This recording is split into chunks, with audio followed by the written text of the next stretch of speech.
प्रिय विद्यार्थियों, इतिहास विषय की प्रथम वर्ष की कक्षा में आपका स्वागत है। मैं डॉक्टर सज्जन पोसवाल, एसोसिएट प्रोफेसर और विभागाध्यक्ष, राजकीय स्नातकोत्तर महाविद्यालय झालावाड़, एक बार फिर से आपके सामने उपस्थित हूँ। हालांकि आप मेरे सामने नहीं हैं, ये बड़ी असमंजस और दुर्भाग्यपूर्ण स्थिति है कि कोविड की वजह से सत्र का लगभग इस साल का अंत होने जा रहा है, लेकिन हम अपने विद्यार्थियों से मुलाकात नहीं कर पाए हैं। मैं सोचती हूँ इन वीडियो के माध्यम से हम फिर एक दूसरे से बातचीत करेंगे। हमने आधुनिक दुनिया का इतिहास पढ़ते वक्त बहुत इम्पोर्टेंट अवधारणाएं और घटनाएं पढ़ी हैं, जिसमें पुनर्जागरण है, धर्म सुधार आंदोलन, अमेरिका का स्वतंत्रता संग्राम, कृषि और उद्योग से संबंधित क्रांति आदि आदि बहुत सारी बातें। एक और बहुत अनोखे टॉपिक को लेकर मैं उपस्थित हूँ और वह टॉपिक है फ्रांस की क्रांति। फ्रांस की क्रांति अपने आप में फ्रांस के लिए ही नहीं, पूरी दुनिया के लिए बहुत महत्वपूर्ण घटना है। यहाँ हम जब क्रांति कहते हैं तो यहाँ क्रांति का अर्थ है कि फ्रांस की राजनीतिक व्यवस्था को आमूलचूल रूप से बदल देना और एक हद तक सामाजिक व्यवस्था को भी।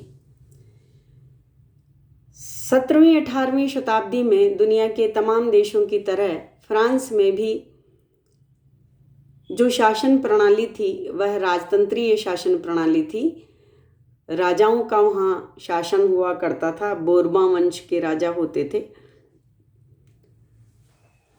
और ये कोई ऐसी भी बात नहीं थी जिसको लेकर कोई क्रांति की जाए, कोई उपद्रव किया जाए, लेकिन फ्रांस में ऐसा हुआ, इसलिए ये एक अनोखी बात है। तो जब हम फ्रांस की क्रांति की बात करते हैं तो हमेशा एक विद्यार्थी के नाते हमारा पहला सवाल, जो एक वैज्ञानिक सवाल होता है, वह यही होता है कि फ्रांस में क्रांति क्यों हुई। राजतंत्र हमेशा से चला आ रहा था, उसके आदेश हमेशा से प्रमुख थे, उसके आदेशों की अवहेलना नहीं की जा सकती थी। सब चीज़ें बहुत प्राचीन काल से चली आने के बावजूद फ्रांस के लोगों ने क्रांति क्यों की, यह एक अहम सवाल है और इसके कई सारे जवाब हैं। अर्थात फ्रांस की क्रांति के कई कारण हैं, जिनमें हम मोटे तौर पर राजनीतिक, आर्थिक और सामाजिक कारणों का यहाँ जिक्र करेंगे। जब हम राजनीतिक कारणों पर निगाह डालते हैं तो हम देखते हैं कि दुनिया के दूसरे देशों की तरह फ्रांस में भी जो राजतंत्र था वह देवीय शक्तियों से संपन्न था। अर्थात राजा ऐसा दावा करते थे कि उन्हें जो शक्तियाँ मिली हैं वे ईश्वर से मिली हैं और ईश्वर से मिलने के कारण उनको चुनौती नहीं दी जा सकती। लेकिन इन शक्तियों पर किसी भी तरह का अंकुश न होने की वजह से फ्रांस में इस समय जब क्रांति हुई 1789 में, तब फ्रांस के राजा पर किसी तरह का कोई अंकुश नहीं था।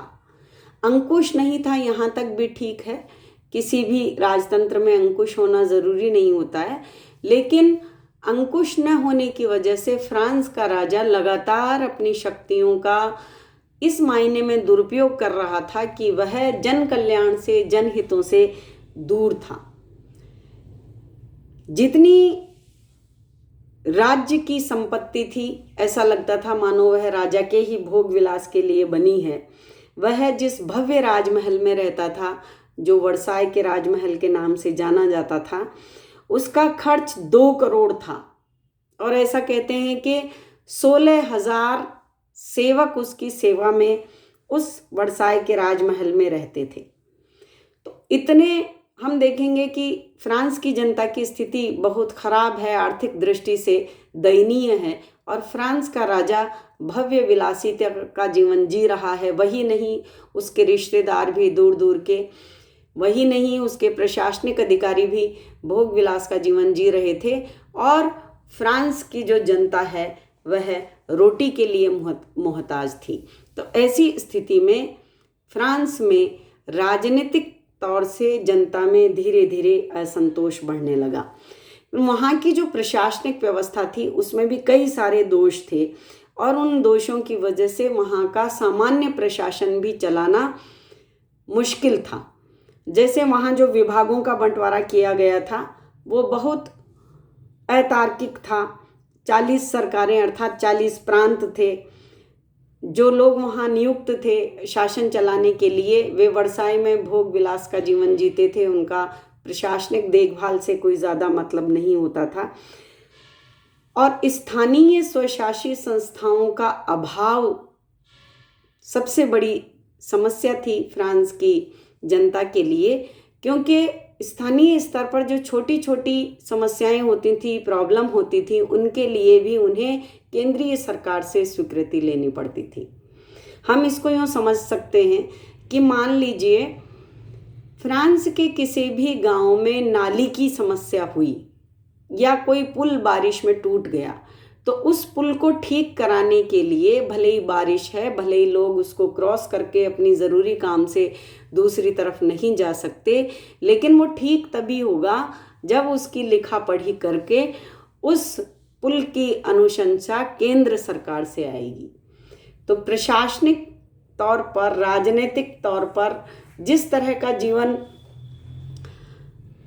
फ्रांस का राजा जी रहा था, जिसमें उसकी कार्यशैली में, उसके व्यवहार में उसकी जो नैतिक दायित्व हैं उनका अभाव था, प्रशासनिक दायित्वों का अभाव था, जनता के भले के प्रति सोच का अभाव था।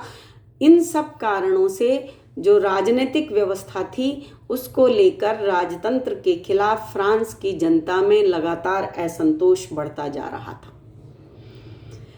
राजनीतिक व्यवस्था के समान ही आर्थिक व्यवस्था में भी कई सारे ऐसे दोष थे जिन्हें लेकर फ्रांस की जनता संतुष्ट नहीं थी। स्वयं राज्य की, राजकोष की बहुत दयनीय स्थिति थी आर्थिक रूप से। आप पहली बार फ्रांस में देखेंगे, दुनिया में मेरे ख्याल से पहला ऐसा राजा होगा, पहला ऐसा राज्य होगा जहां आय के हिसाब से खर्च नहीं किया जा रहा था। अर्थशास्त्र का जो सिद्धांत है वह यह है कि जितनी आपकी आय है उस हिसाब से आप खर्च करेंगे, लेकिन फ्रांस में उल्टा था। वहाँ पहले राज्य का कितना खर्चा है उस खर्चे को देखने के बाद उस पर किस तरह से आप आय इकट्ठा करेंगे यह निर्धारित करता था राज प्रशासन।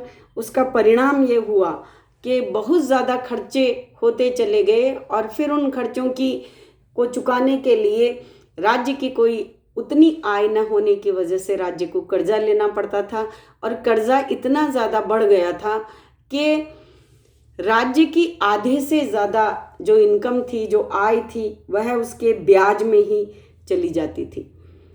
पदों पर योग्य लोगों को नियुक्त नहीं किया जाता था, उनको भी बेचकर, उन पदों को बेचकर फिर इनकम का जरिया पैदा किया जाता था। और सबसे उल्टा सिद्धांत ये था कि जो टैक्स सिस्टम था, जो कर व्यवस्था थी, वह दुनिया में सर्वकालिक, सार्वभौमिक यह व्यवस्था होती है कि जो गरीब होता है उससे कम टैक्स लिया जाता है, जो अमीर होता है उससे ज़्यादा टैक्स लिया जाता है। लेकिन फ्रांस में ये सिस्टम भी उल्टा था। अगर किसी के पास कम स्रोत है, कोई आदमी निर्धन है, गरीब है, शिल्पकार है, किसान है, तो उससे ज़्यादा से ज़्यादा टैक्स लिया जाता था, कर लिया जाता था। और जो अमीर लोग हैं, जो सामंत लोग हैं, जो धर्माधिकारी लोग हैं, जो राजकुमार हैं, उनको कई बार तो या तो बिल्कुल कम कर लिया जाता था या उन्हें कर से ही मुक्त कर दिया जाता था। तो ये बिल्कुल जनता के खिलाफ वाली जो नीतियां थी उससे जनता लगातार दुखी होती जा रही थी। और एक चीज़ तो ऐसी थी जो आपको देखकर आश्चर्य होगा कि एक अप्रत्यक्ष करों में एक नमक की व्यवस्था थी। उसमें ये था कि हर परिवार को उसके परिवार में जितने लोग हैं प्रति व्यक्ति के अनुपात में हर वर्ष नमक खरीदना अनिवार्य था, और अगर किसी ने नमक नहीं खरीदा तो वो उसके लिए दंडनीय अपराध था। फ्रांस में कई बार ऐसी स्थिति हो जाती थी कि लोगों के पास खाने के लिए अनाज नहीं है लेकिन नमक होना ज़रूरी है। ऐसी स्थिति में, इतनी आतताई स्थिति में फ्रांस के लोगों में राजतंत्रीय व्यवस्था के खिलाफ आक्रोश उठना स्वाभाविक था, और इसलिए फ्रांस के लोगों को ये लगा कि इस तरह के करों की वह उल्लंघन करने के लिए मजबूर है, क्योंकि अगर वो उल्लंघन नहीं करेगा, वो नमक ले लेगा, उसके पास अनाज नहीं होगा तो उस नमक का वो क्या करेगा। इतनी सीधी सिंपल बात फ्रांस के राजा, जिसका नाम अभी जब क्रांति हुई लुई 16वां था, उसको यह बात समझ में नहीं आ रही थी। जो चुंगी व्यवस्था थी वह भी बहुत गड़बड़ थी फ्रांस में। उसमें एक रूपता नहीं थी। एक प्रांत से दूसरे प्रांत में सामान ले जाने पर जो टैक्स लगता था, जिसे हम चुंगी कहते हैं, उस चुंगी में बहुत भिन्नता थी। अलग अलग प्रांतों में अलग अलग तरह के टैक्स या चुंगी ली जाती थी। तो व्यक्ति के लिए बहुत सहज और सामान्य तरीके से जीवन यापन करना संभव नहीं था। परिणाम स्वरूप आर्थिक व्यवस्था को लेकर एक असंतोष लगातार आक्रोश में बदलता गया, और आगे हम जब फ्रांस की क्रांति का वर्णन करेंगे तो देखेंगे कि किस तरह से ये जो आर्थिक असंतोष था, आखिर इसी आर्थिक कारण ने फ्रांस की क्रांति की शुरुआत करने में महत्वपूर्ण भूमिका निभाई।